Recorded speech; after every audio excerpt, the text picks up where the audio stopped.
Next up, Professor Matthew Paterson. Hi, thanks for coming. I'm the research director at SCI. Mike just mentioned a couple of projects that colleagues at SCI are involved with him, and Nafisa was right up at the top talking about projects. So I'm very happy to be the sort of portal for SCI things if people have got things they want to follow up, but I'm actually going to talk about my own sort of work in relation to this. Partly I feel like on the one hand the good news is that you're going to have 5 minutes with no technical slides at all. The bad news is that I feel like I've got the hardest sell, right? Because I'm going to try and persuade you both that politics really matters for thinking about sustainable futures, and also how we might do so in a research context to sort of do that effectively in an interdisciplinary context. That feels like a very hard sell to me at the moment, but we'll see. So next slide, please. So we see in lots of contexts, up on the right, many of you might recognise James Lovelock, well, an environmental scientist over many decades, saying it may be necessary to put democracy on hold for a while. A couple of years, 2 or 3 years ago.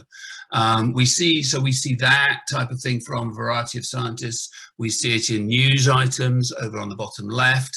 To tackle climate change, take the politics out of it. And we even see, I think rather bizarrely, in protest marches, right? This is a protest march from Brussels where somebody's saying climate first, politics second. Now, to my mind, going on a protest march is intrinsically political. So there's a certain amount of irony in that.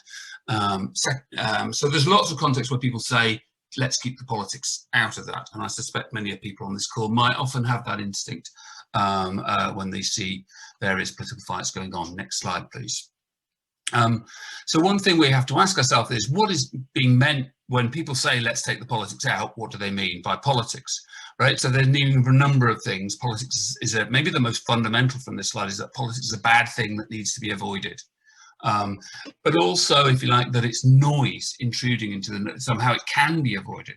It's a sort of noise intruding into the normal working of engineering processes or economies or whatever it is. Often what you see, as in the protesters, but politicians usually say this as well, politics is like halitosis. It's what the other guy has, right? It's you accuse somebody else of playing politics with people's lives and so on. And so we've got here, I think, a woefully superficial account of politics that we need to recognise and move beyond. Next slide, please. So 3 more adequate meanings of politics that might come from political science as an academic discipline are worth thinking about. So the first of these is to insist that politics is a particular type of arena which is where the sites and institutions where we make collective authoritative decisions. We make rules, law, we allocate resources through taxation, we regulate activity, and we do so with the authority backed up by the state or other forms of authority, not always state authority. The second is to think about politics as a process, and particularly the process of the relations of power that go on in society. So we can think about various actors having forms of power that they can wield over others, and also shaping how those politics as arenas work, right, by getting their own preferred interests protected within the political arena. And the third is that we need to think about politics as in some sense intrinsically conflictual. Lots in sustainable futures, sustainability debates, we will often see about, our common future, or some sense that we're all in it together. The problem is we live in large complex societies where people have hugely different interests, values, visions, power resources, and it's naive to think that they're going to come together and experience issues of sustainability in the same way.